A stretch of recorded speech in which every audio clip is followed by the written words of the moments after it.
Welcome back to We Lead Anyway. I'm Noelle, senior leader, career coach, and host of We Lead Anyway. Before we get into anything else, thank you, genuinely. Season 1 was something I built because I had to, and the fact that you showed up for it, that meant everything. So if you've been here from the beginning, welcome back. And if you're new, I think you picked a good time to join. I want to take a minute before we talk about where we're going for season 2 and just talk about where this whole thing came from. I am a people leader and a people lover at my core. And not just at work, I'm the truthful, wise sage that my friends come to. You know, that witchy friend that's like, what's the vibes you get from this person I want to date or from this job interview or whatever. And it's genuinely who I am. And I light up when I get to pour into people, whether it's talent or besties or my daughters or my partner or whatever, because the humans involved feel seen and supported. And that is my jam. The problem is I don't always get the chance to do that. Not every organization values that, not every community. And I haven't done anything to get my coaching business off the ground. And for a while, I kept finding myself in spaces where leadership was a title and not a practice, and where people were a resource.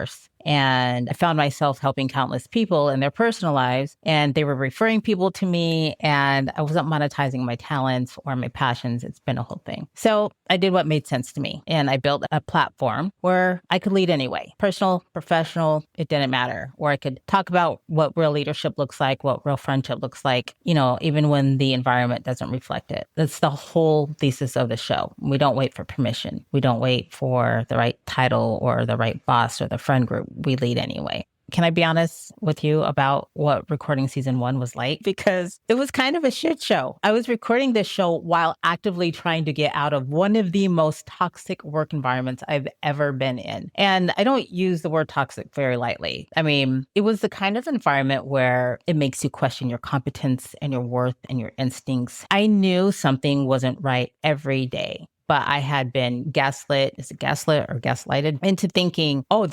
I'm an issue, until I started hearing many others share their very similar stories. And I was like, And I was simultaneously sitting in front of a microphone talking about leadership and advocacy and building strong teams. And the irony there is not lost on me. But honestly, you guys kept me grounded. It reminded me of who I am, what I actually believe, even when the environment I was in wasn't supportive of that. And now I'm on the other side of it. I'm in an active interview process. Yes, I left that bitch. Yes, I left it. And I'm being intentional about where I land. And I'm choosing environments that align with my values, not just tolerating ones that don't because of the money. And also, let me mention something that's happening, because it's a big deal, at least to me. This May, I'm graduating with my bachelor's degree in industrial organizational psychology. So IO Psych, for those of you who don't know, is essentially the study of human behavior in the workplace. It's how people think, how they're motivated, you know, how organizations either support or fail to support their people. So if you're wondering why I care so deeply about leadership and culture and the human side of work, now you know it's also academic.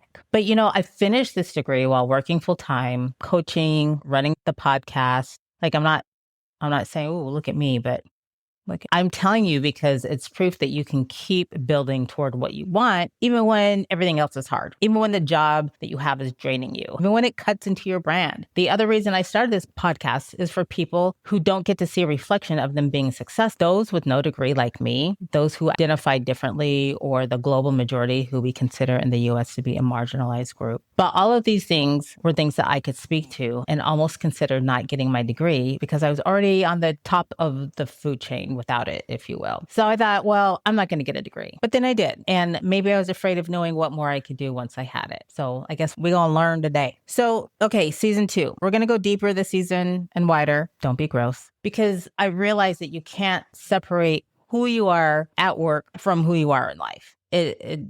You don't start when you badge in. It starts with how you talk to yourself in the morning, whether or not you've dealt with your shit, whether or not you're projecting your own crap into the ether and then getting that back. So season 2 is a blend of the professional development, but with really the personal development part. And we'll still talk about leadership and career strategy, but I want to be really, really real. You know, you guys have come to me with some really good feedback and, you know, what you love about this podcast. And so I want to just do more of that. And you guys like more of my stories. So I want to work on the whole you. I want us to work on the whole being, not just a version that shows up between 9 and 5. So I'm glad that you're here for this next chapter. Thank you for trusting me with your commute or your workout or your lunch break or your obligatory bestie listen. You know who you are. And if you have a topic you'd like me to discuss, email me at noelleleadsanyway@gmail.com. And if you're interested in personal or professional development, please visit leadwithnoelle.com. And until then, go take up space.